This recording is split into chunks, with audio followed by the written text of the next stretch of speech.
क्या आपने कभी सोचा है कि तारीख के दो मुख्तलिफ दौर और दो मुख्तलिफ ज़मीनों पर पैदा होने वाले दो रहनुमा इतने मिलते-जुलते कैसे हो सकते हैं? एक तरफ टिप्पू सुल्तान रहमतुल्लाह अलैह और दूसरी तरफ आयतुल्लाह रूहुल्लाह खमीनी साहब।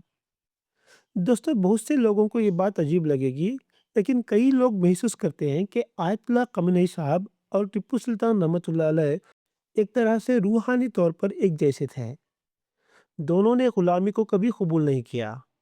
दोनों ने ताकतवर गैर मुल्की क़ुव्वतों के सामने झुकने से इनकार किया और दोनों ने तस्लीम करने के बजाय मुकाबला करना बेहतर समझा।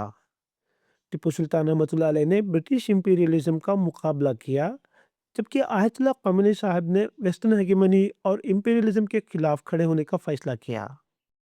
तारीख की शुरू में कई लोग ब्रिटिश हुकूमत को दुनिया को बचाने वाली क़ुव्वत समझते थे, लेकिन वक्त के साथ सबको समझ आया कि ये भी एक इंपीरियल प्रोजेक्ट था। इसी तरह ईरान और अमेरिका के दरमियान जो तनाज़त है, उनको भी मुख्तलिफ नज़रिए से देखा जाता है। एक और दिलचस्प बात यह है कि दोनों रहनुमा अक्सर अकेले ही एक अलायंस के खिलाफ खड़े थे। टिप्पू सुल्तान रहमतुल्लाह अलैह साउथ इंडिया में ब्रिटिश और उनके इत्तेहादों के खिलाफ अपनी सल्तनत का दिफा कर रहे थे, और ईरान भी अक्सर अमेरिका और उनके इत्तेहादों के सामने तन्हा खड़ा नजर आता है।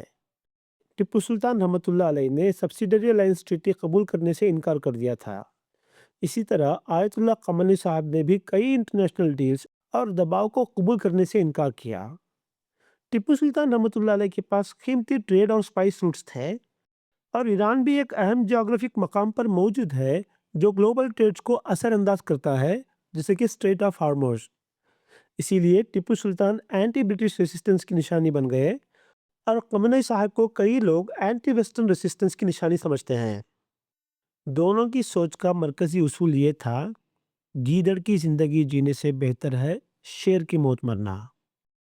आज के दौर में जब लोग छोटे छोटे फायदे के लिए अपने उसूल बेच देते हैं, ऐसे में हिम्मत और मुकावमत की ये मिसालें और भी कीमती लगती हैं। चाहे आप जियो पॉलिटिक्स फॉलो करते हो या नहीं, इंसानी फितरत ये है कि हम अक्सर अंडरडॉग का साथ देते हैं। हम उन लोगों को पसंद करते हैं जो ताकतवर कुव्वतों के सामने खड़े हो जाते हैं, शायद इसलिए कि हम दूसरों में वो हिम्मत देखते हैं जो कहीं ना कहीं हम खुद अपनी ज़िंदगी में महसूस करते हैं कि हमारे पास कम है।